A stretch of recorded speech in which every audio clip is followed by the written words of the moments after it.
Hi, this is Ashish, and I'm going to demo the LoopedIn app. This is the app that I worked on when I was working with Recall. It's here. Um, it's yeah. So the things that I did in this app are the biggest thing is the search.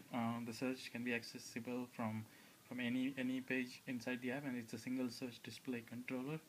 And the way you access it is you tap on it, and there's this helper. There are various sections of the app that you can select to search, or you can just search all over. And so if I were to search food, so it has basically, it's giving me all these options, and there is this it has searched in notes. So notes are here, and there is around 4 notes that I have that have food mentioned in them, and it also searches for my day events also. So let's say I search for status, and so there is the my day event. So I've created different sections for each. For my day, there is another my day results. There is another section. For my notes results, there is one section, and you can also search in my city, which is an API by Singtel here, which will take you to the next page, and it will search for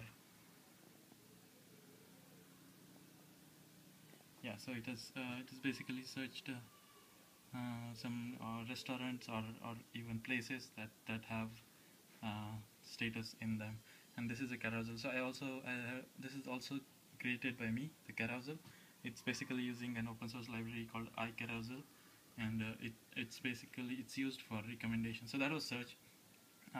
The carousel is mainly in here in my city, so it's gonna load.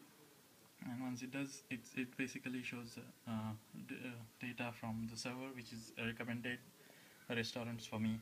So I myself worked on this carousel, and it's basically used to display the data. The other thing I did in the app is this advertisement, and it's very interesting because I've made it. It's a bit of a hack. This is a tab bar controller, and it's basically a sub-view of the tab bar controller. Tab bar controller is divided into two sections. One is the transition view, and one is the tab bar view. So I basically reduced the height of transition view to accommodate the search bar, and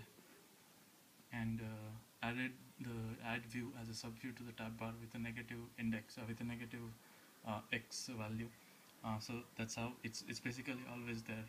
It's part of the tab bar controller and not part of each view controller that comes along. So that's pretty much what I did for the short time that I was with Recall for this app.